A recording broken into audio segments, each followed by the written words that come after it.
Like if I was an actor, I would be like Denzel. You think so? Yeah. And she asked the question, could I use the 3 pre-approval letters like when add up to 30, nearly 30? Winroy. And I said to her, you really don't understand Winroy, this. stop it. I'm serious. So again, you see value in having a realtor guiding you? Yeah. Right? You're officially now Winroy, the mythbuster. The mythbuster. Yes, you can call me the mythbuster or the truth spreader. No. Listen. No, it's a believe serious you. thing. No, I believe you. Because guess what? You put out something to the world now. Everybody. Them not focus on the content. Them are focused on you. Hey, look on the head. Shiny. Yeah, and see Hey, shiny. Glasses. You talk the most intellectual, edifying thing, you know. All right, everyone. Welcome again to another episode of the Century 21 Jamaica podcast. As usual, we have a special guest with us here today. And today, the special guest that we have is Mr. Winroy Williams. Funny story about Winroy is a man that has many talents, right? He has so much degree, right? You will be surprised. He's a man with degree in biochemistry, zoology, international business, master of philosophy in zoology and all these things. But what he practices of late, right? And when I say of late, like the last 10 years? Last 7, perhaps. 7 years? I started real estate in 2018. 2018, so you're approaching 10 years, you're approaching a decade. Yeah, 2 years. So what you have been practicing from 2018 avidly is real estate. Correct. Even though you have all these skill sets. That's correct. Winroy, thanks for joining us here today. Yes. Glad to Thank have you very much. So you are here today in the capacity of a realtor, but also in a different capacity of somewhat of a, you used the term earlier, of a myth buster.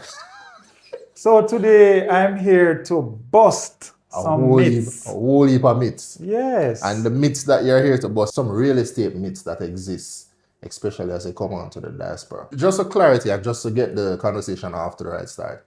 What is the diaspora? Diaspora, by my understanding, refers to any Jamaican who lives abroad. So put another way, you're a Jamaican perhaps by birth, and then you leave Jamaica and you are now resided in some place outside of Jamaica. So technically speaking, you have some still emotional, perhaps financial, some connection to Jamaica. And typically we speak about persons in the diaspora when we talk about people in the USA who are residents of Jamaica and then go back to the US. They go to the US, UK, Canada, and even in the Caribbean, you know, Cayman Islands, Bermuda. So all those persons make up the diaspora. You know, it's funny you say in the Caribbean because usually when we think diaspora, for some reason we exclude the Caribbean. We always think, as you say, USA, England, Canada. So actually, it reminds me of how I used to think once, you know, when somebody said they're going to foreign, they must be going to the US, the UK, or Canada. Yeah. But not Barbados or not Trinidad or not anywhere in the Caribbean. That's not foreign. Yeah, foreign is above the equator. Apparently. So and that's a myth, by the way. I just busted it. Right. We just busted that one. All right, no, so glad to have you here. So the first myth that we want to get into. You ready by the way? Because you realize I was jumping into that. Yeah, man. Me ever ready. You know, me come in like, I want to say ever ready battery, but then I like Duracell still, so. Me ever ready. Yeah. Ever ready. Me ever ready. Ready. Ever ready. So myth number 1, you can always save money by not using a real estate professional. Yes, that is a myth. Because here's what the truth is. It's not always that you're going to save money when you decide to go solo. So you say, look, why do I need a real estate agent? First, I'm going to have to pay him or her some commission. I don't want to do that. I want to do it myself. Well, here's what. The truth is that you don't always save money going alone. Because you now can get the expertise of a real estate agent. Somebody who is qualified because they studied in that field, in that area, and they have some competencies which they acquired. They have some experience that they can share with you that can save you some money. And you might be saying, how? Well, let me give you an example. About 4 or 5 years ago, I met a prospect who then became a client. And he said to me, you know, I just sold my house a couple months ago. And I decided when I saw that listing that you have, I wanted to buy it. And then he explained to me that he actually sold his house because somebody came to him and offered him some money. And he thought that it was great money. So he accepted it and he sold the house. Oh no. And then I shared with him one of the expertise that as a realtor I could have assisted him. I would do what is considered comparative market analysis to show him a property like his, what it sold for in the last 3 or 6 months.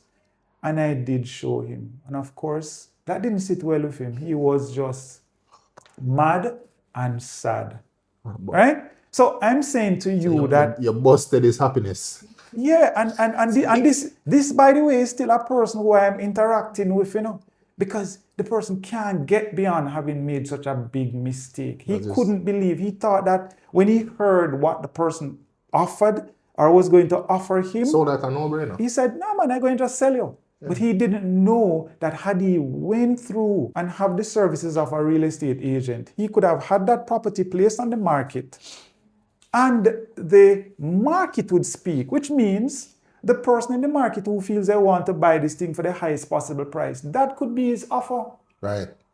But he didn't know that. But now he knows. So I'm continuing to represent him. And that is where your expertise as a real estate agent comes in, as a Absolutely. real estate professional. And more. In. You know what that reminds me of? Sometimes like we take on certain projects. Like I'm a person that take on a lot of projects at home.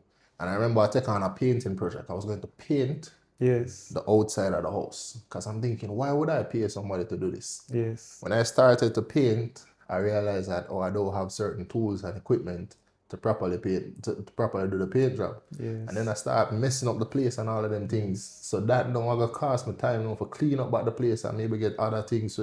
So when we really sit down and do the math, I paused. I say, you know what, let me get the painter, let me get the professional. So the point you're making is that it costed you negatively to try to take on this thing yourself when you are not so equipped with the tools you needed. I always use this example. Mm-hmm. Would you take your car that's broken down to your gardener? You know, this is why I like talking Just to you. Just think about it. No, this is why I like talking to you because you are the epitome of thought-provoking. No, I wouldn't, Winroy. Why wouldn't you bring your car that has something wrong with the engine to your gardener? Because I would assume that the gardener knows about plants. And the gardener has no experience in dealing with problems of the car engine. And I'm speaking about a job in a nutshell. To say, I mean, yes, a gardener can know some mechanics, but I'm thinking about the title, gardener versus a mechanic. No. So it's the same way we're saying that, why are you going to take up this thing on your own when you have somebody else who's trained to do that and can assist you at a cost, which will actually save you money and make you make more money? That's an excellent point. Yes. That's an excellent point. So with that being said, are our real estate agents the same? Myth busted. What do you mean? All real estate agents are not the same. Let me explain to you what we're saying. Yeah. So right here in this jurisdiction in Jamaica, and perhaps right across the world, but let's focus on Jamaica for a moment. The very first thing is that you become a real estate agent. You do the real estate course, you pass, you get your license, you're practicing. You're an agent. You now can sell, you can help persons lease property, you can rent, you can do all of that. But then there are some of us who really take our education serious and our practice serious as a real estate agent. So we move status from real estate agent now to realtor. What does that really mean? It means that we now have taken on some more education and certification and we become members of the National Association of Realtors. We become members of RAJ, Realtors Association of Jamaica. And then even go further, and some of us do other courses. Like, for example, I did Certified International Property Specialist certification. So I'm a CIPS. And I am so more equipped and tooled and resourced to help persons in the diaspora because I understand the nuances of different markets. Somebody in Canada would be thinking a certain way, perhaps different from somebody in the UK. But then they're buying property in Jamaica. And if you're not so equipped, knowing the nuances and the expectations these persons might have, you might have challenges guiding these persons. Yeah. So no, not all real estate agents are the same. The process of buying, selling, etc. is perhaps about the same, but the person who is assisting you with that transaction, they're not all the same. The execution and the executor. Yes. So you want somebody who is responsive. You want somebody who is diligent. You want somebody who is dedicated to completing this transaction, helping you anticipate and manage your own expectations. And that is what you're looking for in a ideal real estate agent. I like the point you make about managing your own expectations. I like that point. Yes. I mean, I like all of the points, but I like that point because I think a lot of times we overlook that. So you, as a realtor, you play that role as well. Guide you. Because sometimes you don't know what you don't know. But as a realtor, we know what you need to know, and we share that with you. All right. So is it that you get a better deal when buying or renting a home through the listing agent?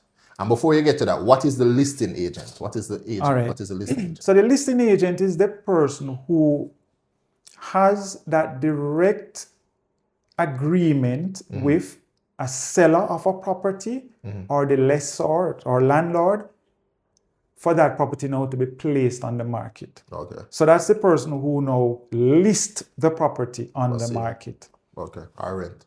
So the listing agent really is the person who brings the property on the platform for the world to see. Yeah? Okay. So, all right. So now that we get that out of the way, what the listing agent is. Yes. Is it that you get a better deal when renting or buying a home through that particular listing agent? All right. I've often heard persons, and I've had persons reach out directly to me and say, I reach out to you because you are the listing agent and I know you have direct connection to the owner of the property. So I know you can work a deal here or there for me so I can get the property cheaper. Myth. Busted. That's not true.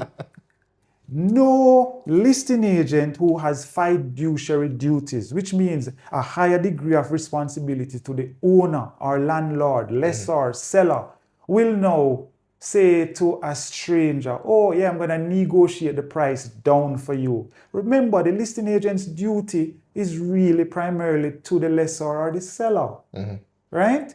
Now, there are instances in Jamaica where a listing agent also could end up being the selling agent. But even in that instance, that listing agent's primary duty is to the seller or the lessor. And with that said, with some transparency, meaning that you transparently state your position. I'm the listing agent, but you also tell the seller or the lessor that this client who is coming now to rent or buy, I also represent them. So all parties are clear. And everybody can have a win-win. So this thought about, oh, I'm going to discount the price of the property, be it a rental or one for sale, because you come directly to me. No, the listing agent's primary duty is to the person who he or she got the listing from. All right. So another myth busted. Yes. And basically, you're saying as a listing agent, whatever side of the transaction you're on, whether listing or helping the person find it, it's a win-win with Winroy. It's a win-win, and yes, I play on my name. That's probably one of the things I tell you that I'm a man with words, and I play on my name. So but I mean, with Winroy, you will win because I am Winroy Williams. Eh? Well, you have studied communication to another level. So yes, I'm sure play on words, pun and all these things is. Yes, I used to teach that. So should you price your home higher to leave room for negotiation? So I'm saying, this is a typical thing in business. People say, well, if I put the price at a higher, if I price higher, then when people ball it down, I can drop on the price someone want. Yeah. So should you do that in real estate? I don't think you should. And if you believe you should, that's a myth that I am here to bust. And here's why. Yeah. Because when you price your property much higher than the market is prepared to pay, it scares off serious buyers, ultimately causes the property to be on the market for a longer period of time. And being on the market for a longer period of time, people will perceive that something is wrong with the property, and then they will have less interest or no interest. And then when you have this property on the market for too long a time and nothing is happening, you then think, oh, you know, I'm going to reduce the price. And now you reduce the price some months after, and then people are like, oh, I knew something was wrong. See, they reduced the price. And it's not going to just miraculously make people be interested in the property. So my thing is, which I believe is the truth, you should just price the property properly, and that is why you need a real estate agent, more so a realtor, to guide you in this process so that you can price it right and sell it as quickly as possible. I really like that point, because the first impression, basically what you're emphasizing to me, is that the first impression of the property. So if I want to get my property sold, the first impression is key. Absolutely. And you make the point that you can turn off serious potential buyers if it is that your property is not priced right. Yes. And I'm trying to get a wiggle room in terms of if persons negotiate though, right? I can still fall on a price that I want. So how can I avoid missing out on the price that I really want? If I don't know, explain that a little further. Reasonable question. So let me give you an example. I am going to give you an example of a rental, right? So I rented a property in, say, Phoenix Park Village 2, which is in Greater Portmore, St. Catherine. Some people say it's Spanish Town, some people say it's Portmore. The truth is someone said outside, no, it's deep Portmore. Well, I'm not going to get into that, but by the National Land Agencies, it's in St. Catherine and it's Spanish Town, PO. All right, that's for another conversation. Right. So here's an example. So 2-bed, 1-bath, furnished. It's $150,000 that I got this property rented for. Let's say I got another listing, and this person says, you know, but because I have a bigger chair and I have some other stuff, I want you to list this property for $250,000 because it's a very expensive chair. Now, that's what the person wants. I'm going to guide that person to say, look at comparable properties. It's the same size house, 2-bed, 1-bath. That's primarily what the person is renting. And then, yes, the furniture, you know, but $250,000 is ridiculous. And then I typically ask this question of my clients who I am working with, whether they're a seller or a lessor. I say, would you rent the property? I know that's a powerful question to ask, but it's something to think about. Would you, with your money, rent somewhere for that, or would you buy it? And this is where we have to be realistic, because it's not a feeling that makes this market go around. What it is just real people transacting, a willing buyer and a willing seller. And if it is that you believe what you think this thing is worth is what you should list it at, it means that it's going to spend some time on the market, longer than it need to. So the wiggle room you're talking about, I would guide you and I say, all right, we could list it for 165. We could list it for 160. And if the person ball down the price, then we get 150. Right. But I'm certainly not going to take a listing for 250,000 Jamaican dollars for a property that has comparables at 150. It just does not make sense. What it would end up doing is frustrating me as a realtor. It would frustrate you, and it would just not make sense. So I like that part where you say you ask them the question, you turn the question to the client. Would you rent that property for the 250? Yeah. So if we ask ourselves that question, then... And if we are honest enough, we're going to answer ourselves. What we say in Jamaica, we'll let good sense prevail? Let good sense prevail. Absolutely. You see, the market is really the sum total of what the buyers and the sellers are saying to each other. Willing buyer, willing seller. That's the market. It's not the realtor who sets the price. It's the market. Realtor just bring the buyer and the seller together. Absolutely. Just spot on. Another thing that is said out there, I don't know if it's a myth or true. Getting pre-approved is not necessary until you find a home. Myth busted. But why? What? I don't know the home that I want yet. So why don't go and find the home first, Winroy, and then go and do the pre-approval thing after? You're telling me what you're saying to me sounds backward. Because what I think, go and find the home, then go get pre-approved. So why is that a myth? Can I drink some water before I answer that question? Please do. Please do. You're gonna remember this. The moment before I drank the water and what came after I drank the water. Now think about this for a moment. Okay. How you know how much you can afford?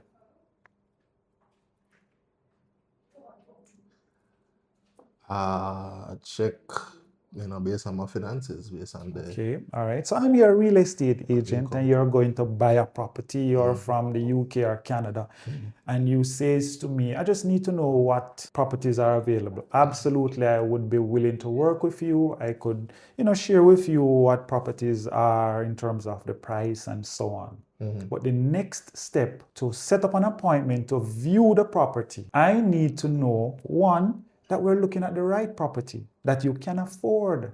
So you might say, well, I'll decide after I view it if I'm going to use mortgage or I'm going to use cash.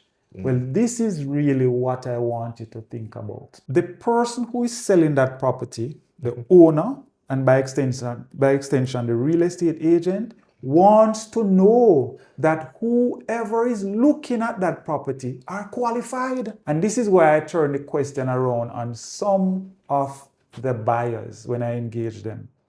I said, if it is that I'm engaging you, I'm your agent and you have your property and let's say it's ABC Drive, it's a 5-bedroom, 3-bathroom property. Your furniture and everything is in there. You have another house that you live. Who would you want me to bring to that house? All and sundry? The man who says, I want to view this house because I just don't know if I will afford it. Don't you consider that it's more important to bring somebody who has demonstrated that they can afford it? Don't you want to make sure that I'm checking out whomever is going into your space from a safety and security perspective? So if you think about all these things, it is only prudent that somebody who is interested to view your property is pre-approved. And that's fundamental that I really want people to understand on the buying side. That look, when I'm asking you for this, it's really to your benefit. Because if you have that document, it shows you're ready. It shows you're ready to transact. Yes, you can look at the house and decide that it's not the one for you, but you were ready to transact. So the truth is that it is the very best thing to do to get pre-approved before you start your hunt for a property. It only makes sense. It shows you how much money you're going to allocate to that property purchase. It shows you how much money you're going to likely be repaying per month, having taken out that loan. It gives you a clearer picture of what your intentions are. I like how you put it. So basically you're saying that I have it backward when I thought you had it backward. Know what I can afford. Know what you can afford before you set out. I'll give you an analogy, which is quite not... You see the difference between a car and a house? When you go into a car dealership, no one asks you for your pre-qual to view the car, You know why? Right. Because the place is already there. So you go and come, the car is there and you just come in and look. All right? What's the difference with a house? This is somebody's house. In other words, it's not like, National Arena, all the houses are there and them have one big open house or something like that. So another way to put it is that, you see that open house concept where you can say, yeah, I got the open house and I never get qualified. It's different. The person who doesn't have the house as an open house, he needs some streamlining. He needs some qualification. He needs somebody to work on his behalf to make sure that whomever is viewing, they are qualified. So it's not an open house. Every house on the market being sold is not an open house. That's probably how I want to put it, like an open car sale when you go to a car company. All right, makes sense. So with that being said then, so if it is that you need to get pre-approved before you find a home, persons in the diaspora then, yes, they can purchase a home in Jamaica. Absolutely. Living in the diaspora. Absolutely. Okay. I do that all the time. I tell you this, You know, the majority of my clients are outside of Jamaica. That's crazy. I'm serious. That's crazy. I never know The that. majority of the people who I would just say end up doing business with, because I did not choose them. People reach out to me. And the people who reach out to me, many of them are outside of Jamaica. Jamaicans living abroad. Some are also not Jamaicans. So, all right. So, if it is that you're buying a home out here as a member of the diaspora, yes, do you actually need to partner with somebody out here to make that transaction go through? Absolutely not. Give me a little. Okay, so let me give a scenario of what you're saying. You're asking if if John Brown, who lives in Canada. Because I don't, even though I'm a member of the diaspora, I don't have roots. Understand. No, not roots. I do have roots. I don't have house set up in Jamaica. Understand. Right? So I'm not a citizen where I go through the everyday rigors and work in the system and all of these things. Okay. And I want to buy. Can I purchase a loan? Purchase a house. Alone, being a member of the diaspora, right? I live in Canada. I do all of my thing. I work there, live there, it all works. But I want to buy something in Jamaica, paradise, right? You can go ahead and buy a property without somebody helping me. Absolutely. Let me break down a scenario. Yeah. So John Brown lives in Canada and decides that he wants to take advantage of some development in Jamaica, and he wants to buy this 3-bed, 2-bathroom apartment in Kingston 6. What does he need? As his realtor, I would qualify John Brown. So what John Brown needs, he needs to have a TRN, tax registration number. If he does not have one yet, it's easy to apply. And he could have somebody in his country or somebody in Jamaica apply for that on his behalf. Or he could, on his visit to Jamaica, go directly to the tax office, submit the requisite documents, and make an application. He gets his TRN, right? You get the TRN straight away? And you get the TRN number the same day in the form of a letter, but the card itself, you get it about 3 or 4 months later. Okay. So the first thing, one, we're saying John Brown, not a resident in Jamaica, can buy a house in Jamaica. That's one. Without linking with without having anybody to say, oh, you need to partner with this person. That's one. Two, what does he need now to make that process happen? First, he needs a TRN. And I told you how he could get that TRN. He needs to complete what is called a customer information form. And that is a requirement on our part to make sure that we know our client or know our customer. I need a valid ID. Now, if his ID was issued outside of Jamaica, meaning that it's not a Jamaican passport, it's not a Jamaican driver's license, it's a US driver's license or US passport or so, it has to be, a copy of it has to be notarized, because it was issued outside of our jurisdiction. Right. Along with that, he or she, well, in this case, John Brown, would need as well proof of address, which comes in the form of a utility bill at the address he lives at in his country, or a letter from a notary public verifying that he lives where he lives. Okay. Yeah? And then I would share with him, John Brown, a form, which is the offer to purchase form, which is the form he will ultimately complete when he's making an offer. And then there are 2 more pieces of information necessary. His source of funds and his proof of funds. Source of funds could be a pre-approval letter from a mortgage institution that he's going to be working with. And then his proof of funds, which would be the deposit, is below like a bank letter to show that he has that 5%, well, up to 10%, 15%, depends on what he's buying and what the deposit amount is. He has to show that he has that. And that in of itself would set him up nicely to be a candidate now who can submit an offer to make a purchase on a property here in Jamaica. What I would recommend is that if he can come down and visit the property, because I always tell people, don't buy what you don't see. So if he could visit Jamaica, he visit Jamaica. If he can't, that is where now he might just depend on the eyes of somebody else and the expertise of somebody else to literally view the property. I've sold probably a newer building where the person physically didn't come and they had somebody on the ground here that they trusted, and we just walked through, did a video, and so it can work. You don't need to be in Jamaica to buy the property. Even with the lawyers, when they send those documents, they will send it by FedEx, UPS, or whatever, and you sign. So you don't need to come to Jamaica to actually complete the home buying process. Wow, that is refreshing to know. That is refreshing to know, and I'm sure a lot of persons will appreciate that knowledge. And even when you just break it down a while ago, you make it seem, the steps. I never know the steps were so simple. Okay. I never know the steps were so simple. Basically, get that TRN, right? TRN. Whether you apply it online or you physically come here, go to the... Okay, so be careful about saying apply online. So let me give you a real example. So somebody lives in the UK or Canada, and they want somebody to act on their behalf in submitting the application. What would be necessary is a copy of, in this case, John Brown's notarized ID, the completed TRN application form, notarized, those documents, real, no copy here, no. Send that in an envelope, send it by mail. The person here receives it. Oh, one more thing, and an authorization letter to say you're now giving Pasania permission to submit this on your behalf. Okay. So Pasania now, with her ID, the authorization letter from John Brown, along with the completed TRN form and the notarized ID, will submit that to the tax admin office. Probably wait about 30-40 minutes. Get a letter that now says John Brown has been issued this 9-digit TRN number.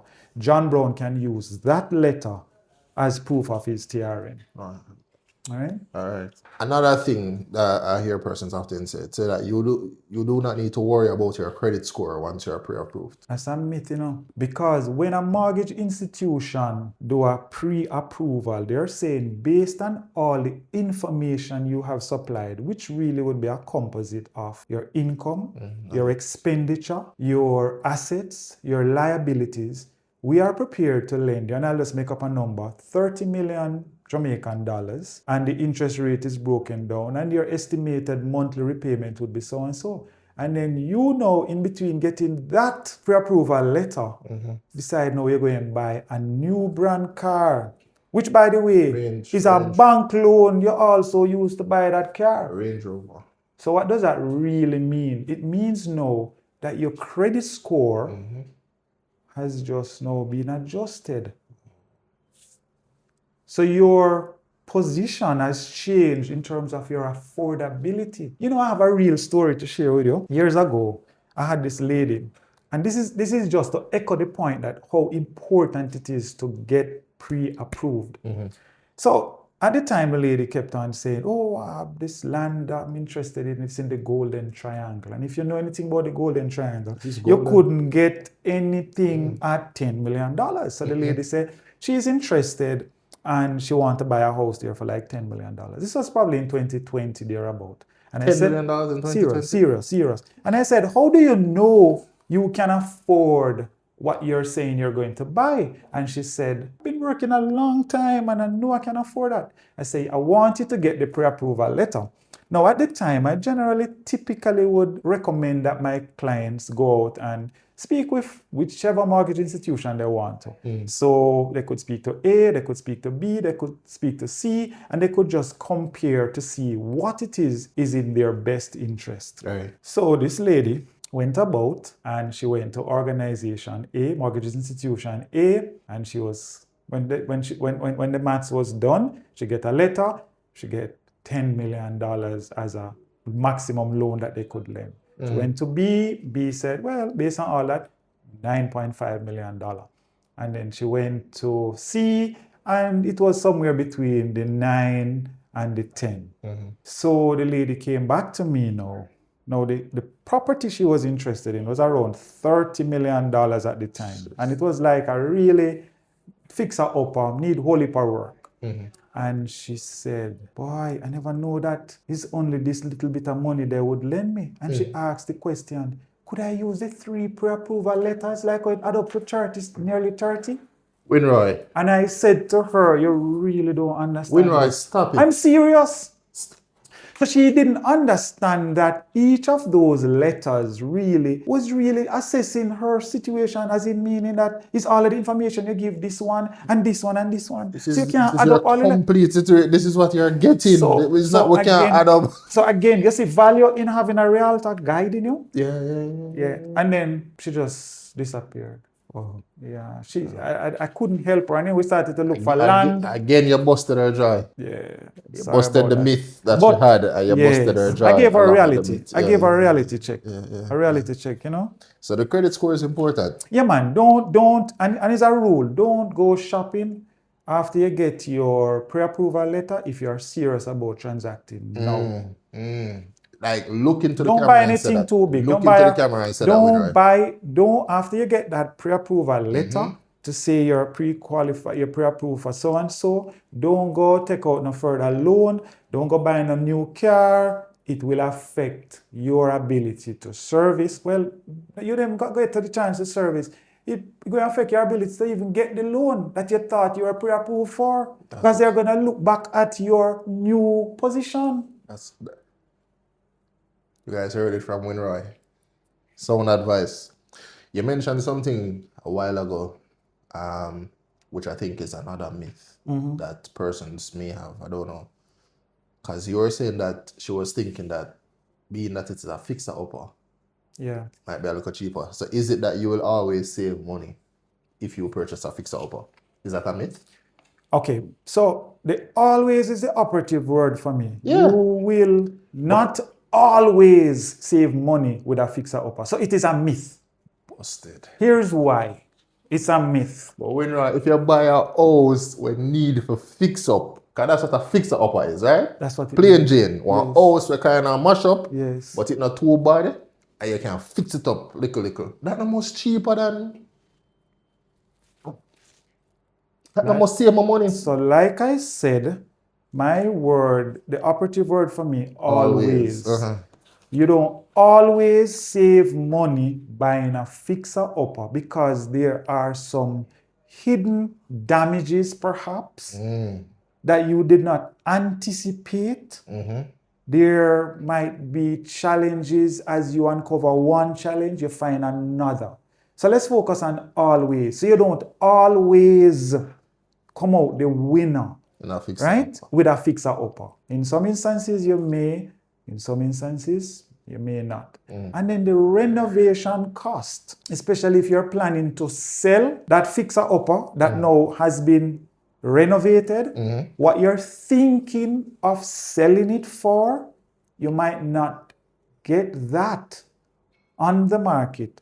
And this is where people have to understand the difference between cost, price, value, and worth.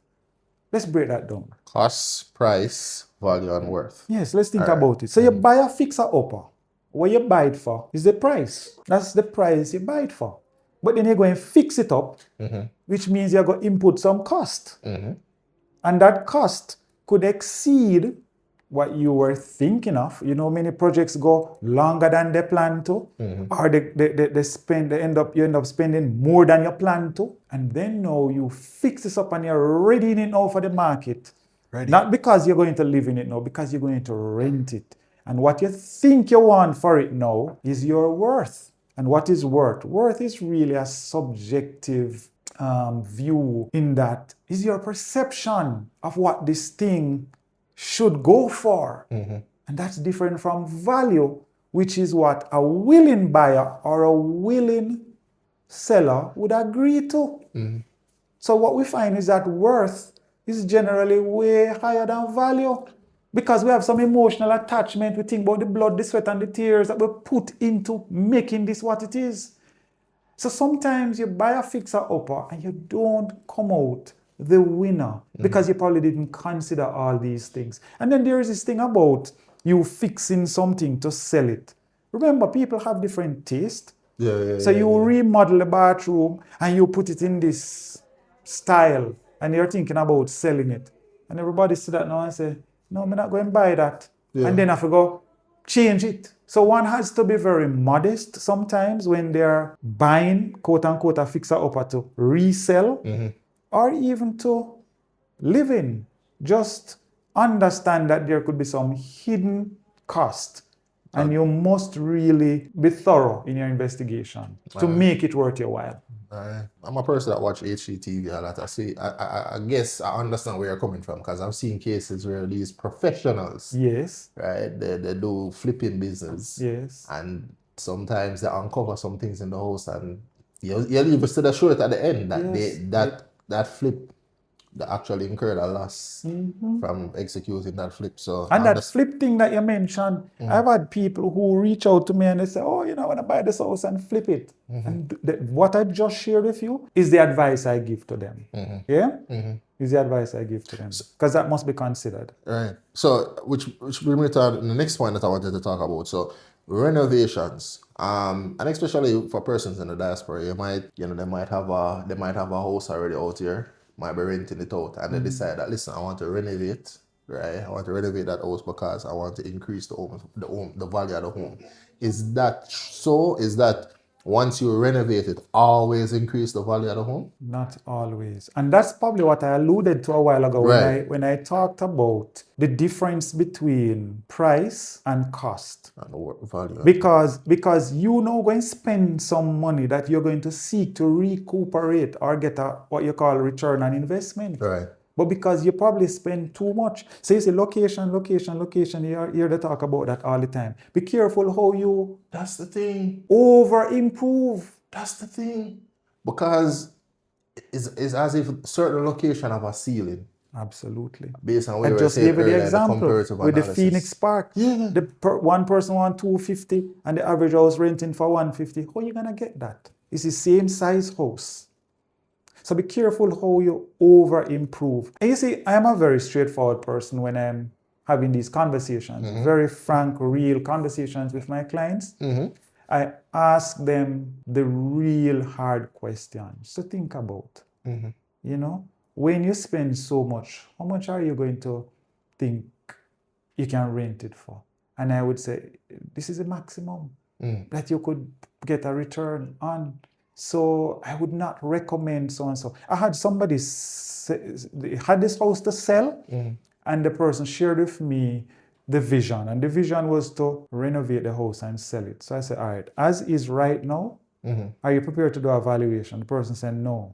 All right. I said, if you're not prepared to do a valuation right now, are you prepared to do a valuation after you renovate it? The person said no. I said, so what is going to guide your deciding on what your list price is? And I said, well, I have to think about, it's long time I have this house now, my mother passed it on to me, and it's not good location. And then I would just add on some extra money in terms of how much I spend. And I said, that's not how it works. Because you could end up spending $20 million on a $10 million house, and you can't get $25 million. You can't sell it for more than 15. And the person took my advice, and we listed the house in its current state, which was a terrible state, and it made sense to that person. Another thing that I heard persons would say is that you do not need a lawyer, just use the same one for both sides. Is that Okay, let me just tell you the truth. The truth is that you really don't need a real estate. You don't need a lawyer to do the real estate transaction. It's highly recommended that you should have a lawyer. Let me just put it that way. All right? So every time I would say get a lawyer to represent you. Get your own lawyer. So if you have a situation where John Brown is selling his house and John Brown says, yeah man, I have my lawyer and thing already. We can't just make him say man deal with everything. No, get your own lawyer. It's as simple as that. Why? Because your lawyer will look out for your specific interest. If you remember that example I gave you before with the listing agent, who is that listing agent primarily duty bound to respond to? They have a listing agreement. It's signed between your company and that person. Your primary duty is to that person. It's the same way I'm saying. John's lawyer, John being the seller, John's lawyer's primary thing is going to be to John. So you need to get your own lawyer because you're the buyer. So the quick thing is, no man, people, get your own lawyer. Get your lawyer to remove any possible conflict of interest that could be there on the other side and look out for your interest. All right. So it's kind of the last thing that I want to talk to you about in terms of what I hear people have out there. Making a lowball first offer affords you the opportunity to increase your offer price when the counter offer comes. Is that so? Myth busted. Let me tell you what this reminds me of. Yeah. You remember in COVID, when there was this vaccine, and the one that was available, some people said, no, I don't want that one. Me wait till the next one come. You remember? And I remember this visual of a man being carried downstream by some rapid water current, and somebody threw in the float for him to catch. And him say, no man, I'm good, me I wait for the next float. Over the cliff him I gonna win. Yeah. I give you that visual because I want you to think about it. You see, when you, as a buyer or a lessee, make a lowball offer, you know what you have done to your own self? You literally have shot your chances because that seller or lessor will feel like you are disrespecting them.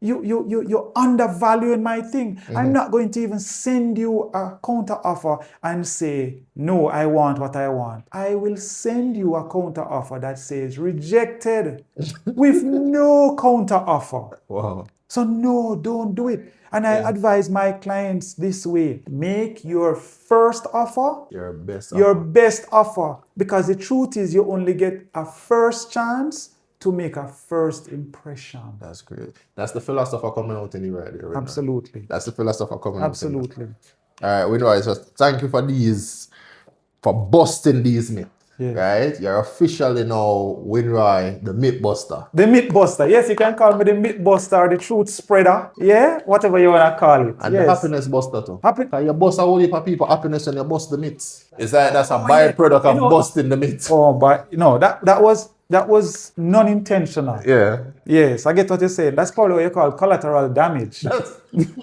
That's exactly what it is. Yeah. That's exactly what unintended collateral damage. That's exactly what it is. So before you go, right? Yes. The producer is telling me to wrap up. But before you go, we're going to play a game. I want to play a game, right? Because I play this game. I like to play games actually.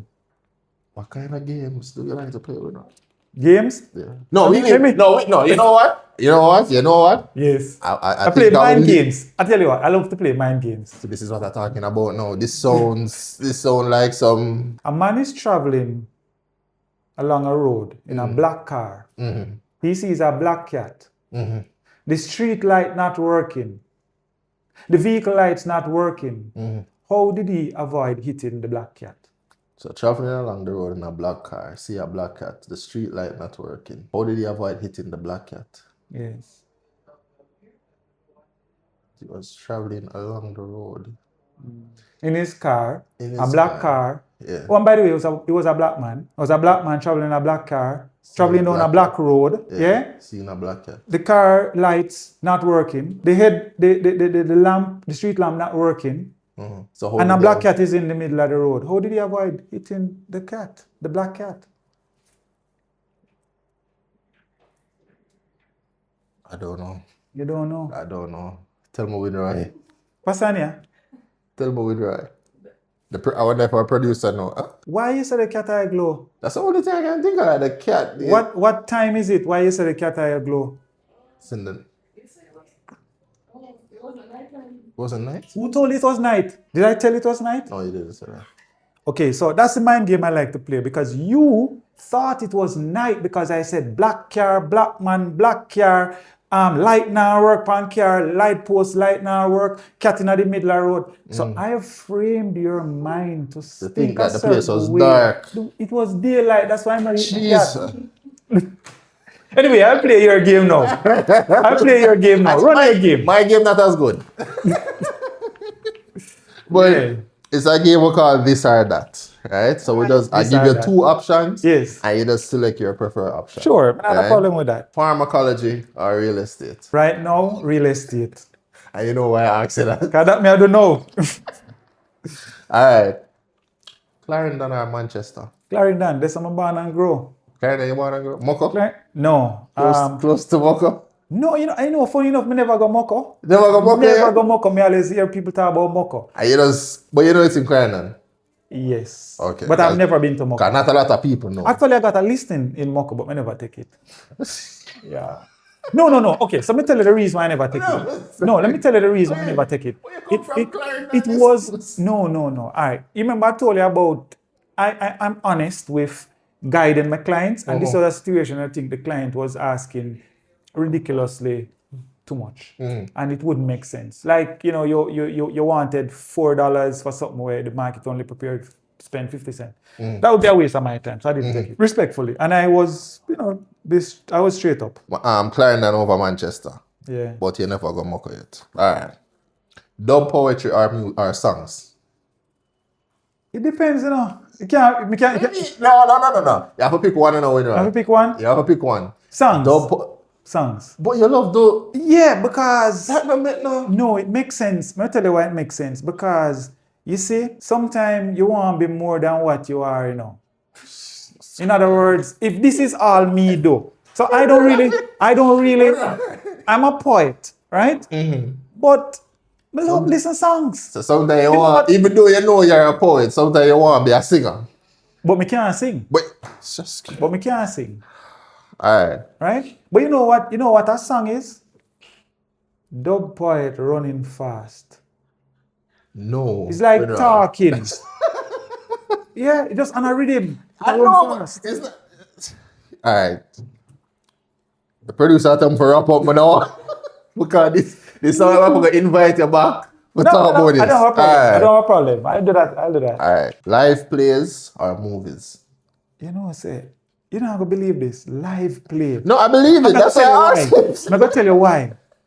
I probably shouldn't even say this, You know, say, every time I go on a movie, I fall asleep. That's...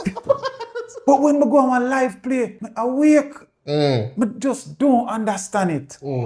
So, for the longest while, I don't really go movies still. I go plays. Should even bother ask this, but Denzel Washington or Samuel L. Jackson?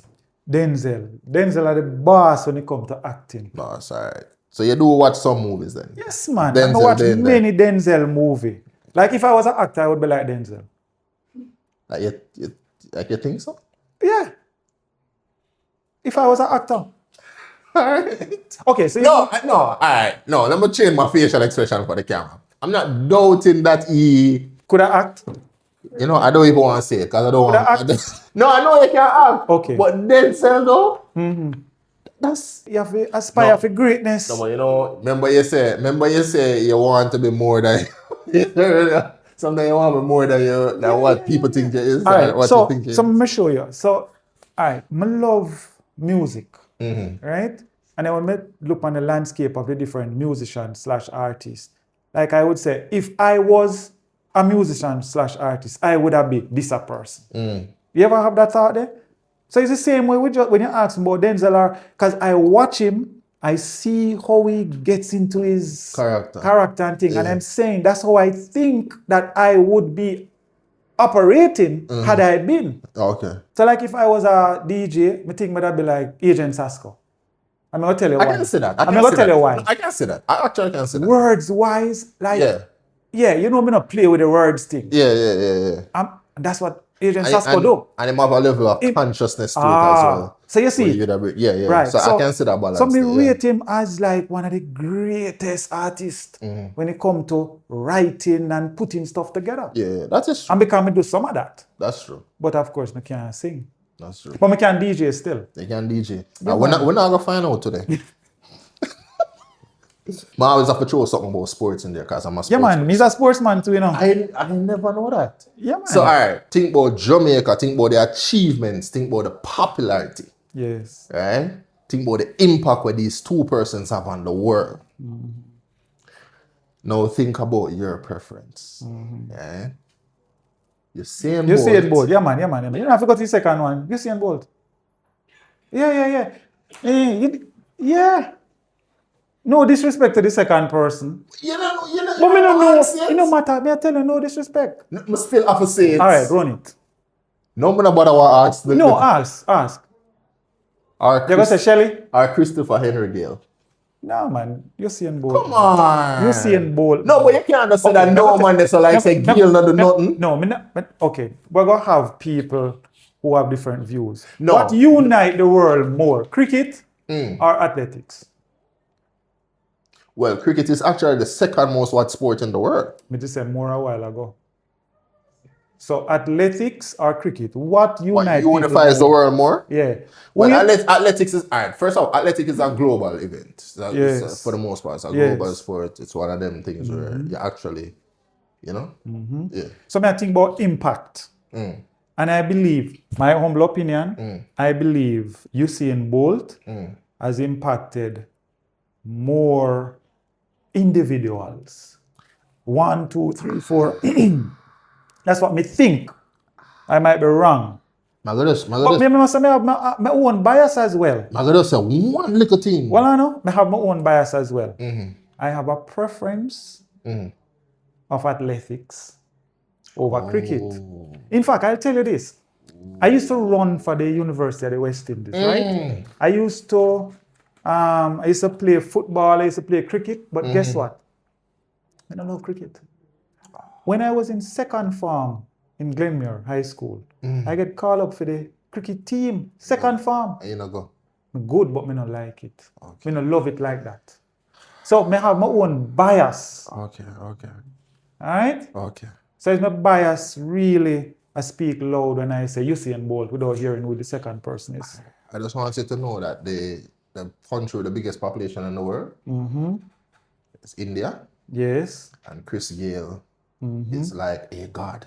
Me get in that. India. I mean, so when you're talking about touching more individuals, yes. I'm just saying we need to think about that. This. But my producer telling me to wrap up. All right. The last question. Yes. Last question. And this is Louise Bennett or Oliver Samuels? I think Louise Bennett set it. So I go choose she. Oh jeez, Winroy. She is a predecessor. Yeah, Winroy, we know this, but oh jeez. Yeah. So you are telling me say you prefer for go read or listen to Louise Bennett stories or go watch. You ever watch Oliver yet? No man, I watch Oliver, but here's where I come from. All right. So again, we have our own biases. So immediately when you said her, I think about foundation. And then I think about Oliver stand up on her shoulder. No disrespect to Oliver. Yeah man, he made me laugh. In fact, when I think about it, Oliver made me laugh more than Louise Bennett has. But I'm just thinking foundation when we choose Louise Bennett. Okay. All right. With that said, we will end on a solid foundation. Solid. Thank you very much, Winroy, for being a part of the show today. Yes. Thank you for sharing all the information. Thank you for busting the myth. And remember, the #1 myth buster in Jamaica, Winroy Williams. Thank you again. All right. Thank you. This has been the Century 21 podcast, everyone. All right. Nice. All right.